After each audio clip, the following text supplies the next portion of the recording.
네, 반갑습니다. 2월 6일 화요일 마감 시간입니다. 자, 조정 장세가 조금 진정되어가는 듯한 느낌이 좀 있죠. 수급이 들어와 주면서 아무래도 좀 받쳐주는 모습이 있기 때문일 거다 판단은 되는데요. 그래도 뭐 변동성 있는 종목군들은 여전히 변동성은 보여주고 있습니다. 외국인들이 매수세를 확대해주면서 갑자기 쑥 하고 올라오는 업종이 생겼죠. 바로 반도체. 특히 하이닉스가 오늘 4%대 상승하면서 네, 반도체 아직 살아있어 라는 부분들을 보여줬던 것 같습니다. 물론 이제 차익 실현이 나오는 종목군들은 아래쪽으로 변동성이 좀 많이 보이고 있고요. 이런 종목군들은 단기적 상승을 보여줬었기 때문에 뭐 변동이 조금 나타난다 하더라도 크게 타격은 없는 것 같아 보입니다. 전반적으로는 나쁘지 않았고요. 하지만 그렇게까지 썩 좋은 포인트도 아니죠. 시장이 일단 조정 양상을 보이고 있기 때문에 이거는 어쩔 수 없는 부분이다 라고 생각을 하셔야 될 것 같습니다. 차트를 한번 보도록 하죠. 네, 종합주가지수 내용 보시면 일단 5일선 위쪽에서 지지선 보여주고 있습니다. 하지만 아래쪽으로 떨어질 수 있는 가능성 여전히 열려 있고요. 여기서 횡보가 나갈 가능성도 충분히 있습니다. 특히 이제 2월 8일이 만기잖아요. 만기일이고 명절 전으로 들어가기 때문에 이제 거래일이 이틀밖에 안 남습니다.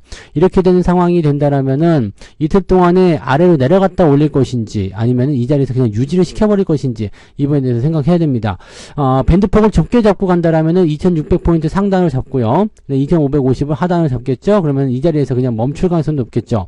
자, 그러면 만약에 내일 상승을 한다면 다시 꺾어줄 가능성이 있고요. 내일 내려온다면 다시 올려줄 가능성이 있겠습니다. 그래서 밴드폭을 어떻게 잡느냐에 따라서 달라지긴 하겠는데 사실 지금은 아래쪽으로 크게 떨어지거나 위로 크게 올라갈 만한 상황은 아니거든요. 그러니까 글쎄요. 이 범위를 크게 벗어나지 않는 상태에서 움직이지 않겠는가라고 판단되는 모습이 되겠습니다. 수급 동향에서의 어떤 포지션이나 이런 부분들은 긍정적이긴 한데 지금 분봉 차트 보시면 쭉 내려갔다가 지지선 반등 보이다가 다시 쿵 털렸다가 다시 반등 이런 식이거든요. 이 부분은 이제 2차전지가 좀 담당했을 것이라 생각됩니다. 2차전지는 아무래도 부담이 좀 되거든요. 그러니까 14시 이후에 물량 나올 때 집어 던지는 형태의 모습들 이게 자동차 쪽에도 좀 나왔고요. 즉 차익 실현이요. 그 다음에 2차전지 쪽에도 조금 진행이 됐었다고 보시면 될 것 같습니다. 이렇게 되면은 네, 조금 부담감은 생길 수가 있겠죠. 자, 코스닥 같은 경우도 마찬가지였는데 얘는 계속 잘 올라갔네요. 흐름이 좋아졌습니다. 근데 2차전지 쪽이 강하게 올라가는 모습은 아니었기 때문에 반도체 쪽이 올라오면서 아마도 소부장 종목군들을 끌고 올라간 것이 아닌가 생각됩니다. 그래서 코스닥의 상승이 이제 2차전지의 어떤 하락에도 영향을 그렇게까지 크게 받지 않는 그런 단계까지 온 것이 아닌가라는 생각도 조금 해봅니다. 이렇게 된다면은 코스닥 쪽에 지각 변동이 조금 생길 수도 있겠죠. 그래서 그런 부분들도 같이 체크해 볼 필요는 있겠습니다. 네. 전반적으로는 일단 저점을 좀 잡아줄 것 같기도 하고요. 크게 밀리지 않는 형태의 범위로 움직이지 않겠는가 판단을 하셔야 될 것 같습니다. 자, 수급 동향 보도록 합니다. 외국인들은 3,380억 순매수 들어왔습니다. 계속 확장되는 모습이었고요. 분위기 좋았죠? 계속해서 올라가게 되면 뭐라 그랬죠? 금융투자가 계속 팔 수가 없다고 했습니다. 외국인들이 계속 끌고 올라가게 되면 얘네들은 차익 실현보다도 다른 냄새를 맡게 되는 거죠. 상승 쪽 냄새가 나는데 이렇게 되면서 주가가 올라가게 됩니다. 그래서 매수가 들어오는 모습이었고요. 반면에 코스닥 쪽 같은 경우는 그다지 썩 좋은 모습은 아니었죠. 이 금융투자가 좀 쏟아내는 모습 좀 있었고요. 외국인들은 매도를 조금 줄이긴 했습니다만 그렇게까지 큰 영향을 행사하지는 못했다라고 보시면 되겠습니다. 그래서 수급 동향에서는 코스피 쪽이 훨씬 좋았고요. 여전히 대형주 쪽 움직임이 훨씬 더 유리하다라고 보시면 되겠습니다. 시종 상위 종목들 보시면 오늘 삼성전자 플러스 마무리됐어요. 74,400원 나쁘지 않죠. 하이닉스는 무려 4%대 넘게 상승하면서 쑥 위로 올라오는 모습이고요. 추세를 따라서 잘 움직여주는 모습이 된 것 같습니다. 반면에 현대차라든지 기아차, 특히 기아차 좀 많이 하락했죠. 네, 추가 하락이 나타나게 된다면 지금으로서는 10만원 아래쪽으로 떨어져야지만 매수 포인트가 나올 것 같긴 한데 뭐 그렇게 나올런지 안 나올런지는 아직은 잘 모르겠습니다. 흐름은 조금 더 지켜보고 가시면 좋을 것 같습니다. 네, 그런 식으로 판단하시면 될 것 같고요. 전반적인 부분에서는 일단 네, 이런 그 단기 급등한 종목군들의 차익 실현 이런 부분들이 지속적으로 나오고 있기 때문에 이런 포지션들을 우리가 생각하시면 될 것 같고요. 그 다음에 여기 2차 전지 쪽, 네, 배터리 쪽 관련한 종목군들의 주가 하락 이런 부분이 일어나고 있으니까 이런 내용들을 좀 체크하시면 되지 않을까 보여집니다. 2차 전지가 떨어지면서 아무래도 시장 압박감을 좀 줬을 거고요. 또 자동차 쪽에서의 주가 하락도 같이 일어났을 것이다 판단할 수가 있겠죠. 자, 이쪽 부분들이 같이 일어나게 되면은 아무래도 시장은 부담감을 받을 수밖에 없습니다. 그것을 메꿔주려면 반도체가 올라가야 되겠고요. 이렇게 해서 외국인 수급이 들어오는 형태로 진행되었다 보시면 되겠죠. 네, 그런 정도고요. 뭐 큰 변화는 없습니다. 이렇게 많이 올라간 종목이 떨어지는 것은 큰 문제가 없고요. 좀 타격을 받는 것들은 2차전지 쪽, 배터리 쪽이다라고 생각하시면 되겠죠. 자, 코스닥도 살펴보시면 에코프로비엠하고 에코프로 두 종목이 이제 하락세를 계속 보여주고 있는데, 내일 실적 발표에 대한 얘기가 나오게 되면 그 상황에서의 부담감들이 좀 생겨날 수 있기 때문에 더 하락할 수도 있어요. 그러니까 여기에서의 어떤 그 부담감 계속 나올 수 있겠고요. 이 2차전지 쪽 소재 쪽에 어떤 주가 하락이 나타나는 부분들은요, 지금 HLB가 또 신고가 나오면서 막아줬죠. 그 다음에 엔캠, 그 다음에 HPSP, 리노공업, 이오테크닉스, 솔브레인 등등 이렇게 소부장 관련한 종목군들하고 바이오 쪽하고 움직임이 나타나면서 막아줬다 보시면 되겠습니다. 그리고 동진세미캠이나 이런 것들도 마찬가지가 되겠죠.